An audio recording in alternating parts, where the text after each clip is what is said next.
ఒకళ్ళ భూమి ఒకళ్ళ పేరు మీద పట్టా అయిందన్నా, ఎన్నడో అమ్ముకున్నోళ్ళ పేరు మీదనే భూమి ఉందన్నా, రాళ్ళు రప్పలు షెర్లు రోడ్ల మీద సుతా పంటలు వండుతున్నాయన్నా, గుంట భూమి లేనోళ్ళు భూస్వాములైండ్రన్నా, 100 ఎకరాలు ఉన్నోళ్ళ భూమి తెలవకుంటనే 10ల కాడికి చేరిందన్నా.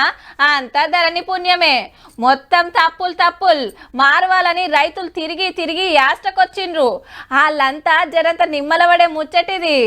ధరణి తిప్పలు తీరుస్తానికి తొవ్వ సక్క చేస్తుందిగా సర్కార్. రేపటికెళ్లి మార్చి 9 దాకా 33 జిల్లాలల్లా ధరణి సదస్సులు పెడతారట.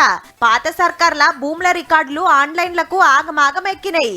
మారవాలని దరఖాస్తులు పెట్టిండ్రు కదా, అవి తశ్వ చేసే పని అన్నట్టు 2,45,000 దరఖాస్తులు పెండింగ్లున్నాయట. ఇప్పటికీ కలెక్టర్లు తహసీల్దార్లు ఆర్డీఓలకు పవర్స్ ఇచ్చిండ్రు. పాత దరఖాస్తు జిరాక్స్ కాగితాలు పట్టుకొని రైతులు సదస్సుకొస్తే ఎమ్మటే ధరణిలా మారుస్తారన్నట్టు. ఆధార్ కార్డ్ నెంబర్లు రైతుల పేర్లు ఫోటోలు తప్పు పడితే ఎమ్మటే మార్చేస్తారట. కడమ ఏమన్నుంటే వివరాలు ఫోన్ నెంబర్ తీసుకొని ఎప్పటిలోపు తశ్వ చేసేది మెసేజ్ పంపిస్తారట. ధరణి ఆగమాగముంది. ఎట్లెట్లా మారవాలని సర్కారు కమిటీ వేసింది కదా. 2-3 మాటల మీటింగ్లు పెట్టి ముఖ్యమైన నిర్ణయాలు తీసుకున్నారు. మొన్న సీఎం రేవంత్ రెడ్డి సారు ధరణి కమిటీతోని కూకుంటే సర్కార్కు గీ సలహా ఇచ్చిండ్రట. ఆల్చం చేయకుండా రేపటికెళ్లే అమల్లో పెట్టిండ్రన్నట్టు. 10 రోజులు ఈ కార్యం ఎట్లెట్లా నడుస్తుందో, ధరణి తిప్పలు ఎంతవరకు తశ్వ అయితాయో చూడాలే మరి.